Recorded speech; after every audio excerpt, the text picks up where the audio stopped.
Sziasztok, üdvözlök mindenkit a csatornámon! Az idő kapujában, gondolatok szilveszter és új év éjszakáján. A visszatekintés csendje. Amikor az év utolsó napján a nap a horizont alá bukik, valami megváltozik a levegőben. Bár a világ körülöttünk zajos az ünnepléstől, lélekben ilyenkor mindannyian egy kicsit elcsendesedünk. Ez az este nem csupán a naptári év vége, hanem egy lélektani határkő, az idő kapuja, amelyben egyszerre vagyunk jelen a múlt emlékeivel és a jövő várakozásaival. Visszatekintve az elmúlt esztendőre, egy sűrű szövésű szövetet látunk. Vannak benne élénk színek, a nevetések, a váratlan sikerek, a szeretetben töltött délutánok, úrá, és vannak sötétebb árnyalatok is, a veszteségek, a kétségek és a fáradtság órái. De fontos látnunk, hogy a kép csak így teljes. Minden nehézség, amit leküzdöttünk, egy-egy újabb belső tartóoszloppá vált bennünk, és minden öröm, amit átéltünk, fényt ad a nehezebb napokra. Az új év búcsúztatása tehát valójában a hála gyakorlata, hálát adunk a kitartásunkért, a barátainkért, és azokért a pillanatokért, amikor rájöttünk, hogy erősebbek vagyunk, mint hittük. Az elengedés rituáléja. Szilveszter éjfele előtt érdemes tudatosan letenni azokat a terheket, amelyeket már nem kell tovább cipelnünk.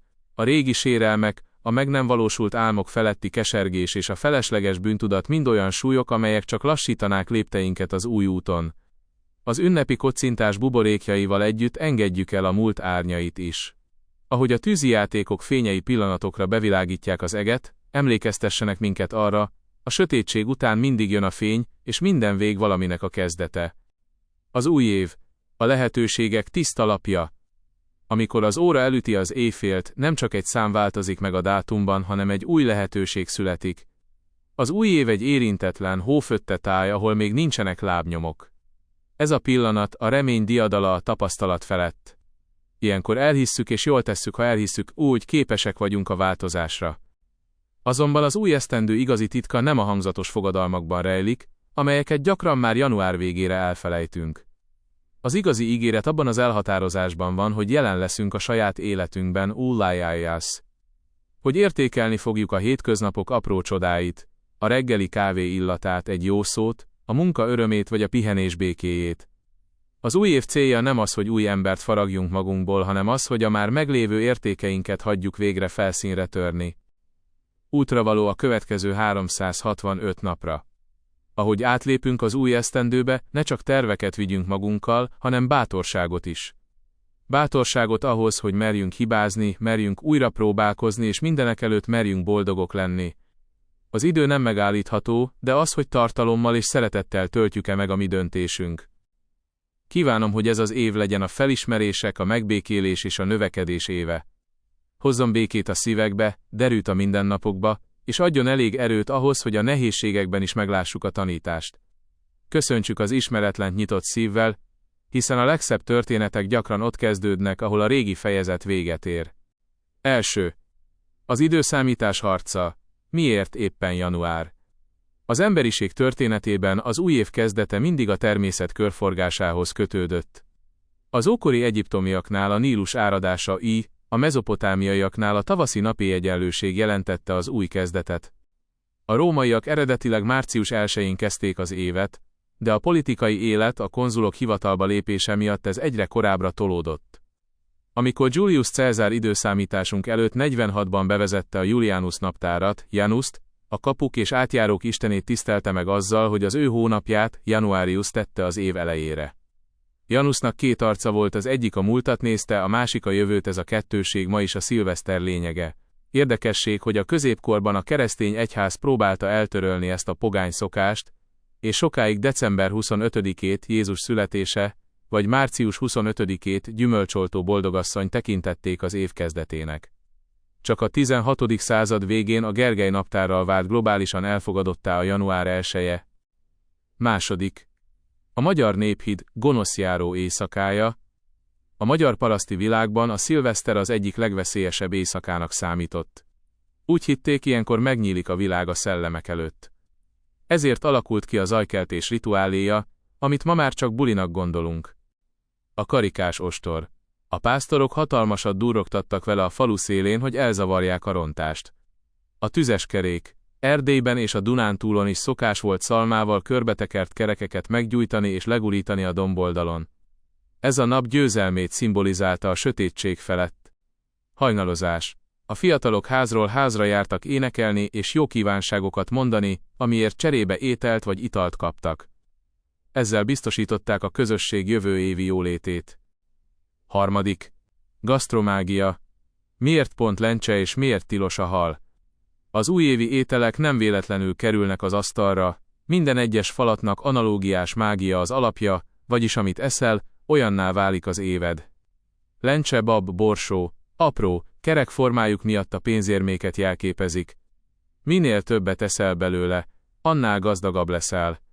Sok helyen éjfél után közvetlenül ez az első étel. A malac, a sertés orrával előre túr, ami a fejlődést és a jövőbe haladást jelenti. De vigyázat! Csak a sült malac hoz szerencsét. A kocsonya is fontos, mert a benne lévő megfagyott hús a bőséget konzerválja. A tilalmak.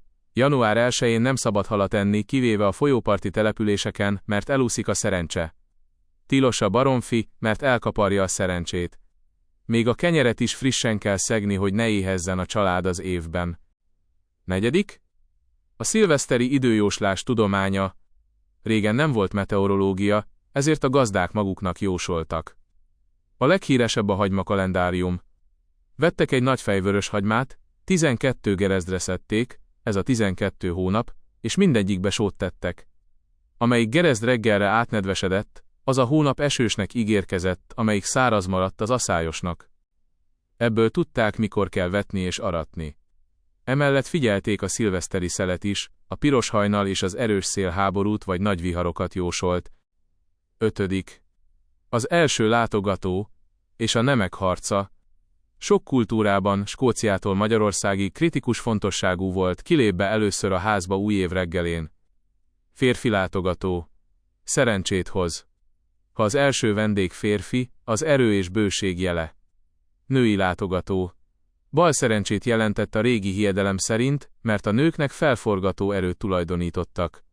Ha nő jött először, a háziak attól féltek, hogy az évben veszekedés és betegség üti fel a fejét.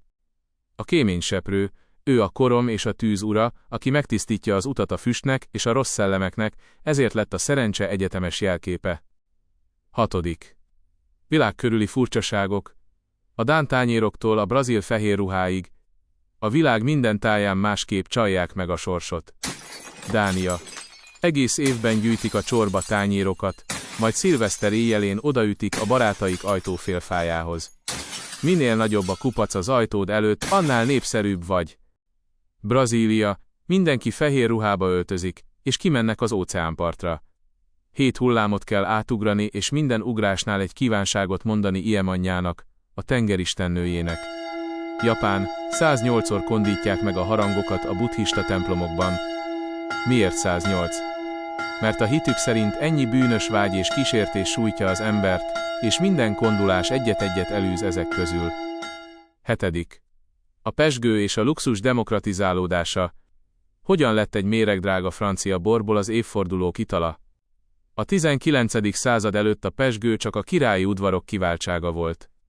Azonban az ipari forradalom után a polgárság is utánozni akarta az arisztokráciát. A pezsgő ünnepi jellege abból adódott, hogy egyetlen palack felbontása is látványos, a durranás, a habzás, így tökéletesen alkalmas volt arra, hogy az éjfél pillanatát mint egyfajta szent eseményt kiemelje a hétköznapokból. 8. A babonák és a házi munka tilalma.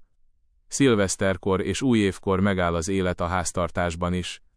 Tilos mosni és teregetni, mert valaki kiszárad vagy kifeszül a családból. Tilos szemetet kivinni. Aki ilyenkor viszi ki a kukát vagy a hamut, az a szerencsét is kidobja a házból. Tilos kölcsönadni.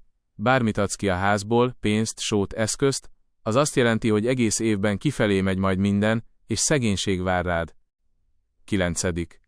A modern idők hírnöke, a Times Square és a tévéközvetítések.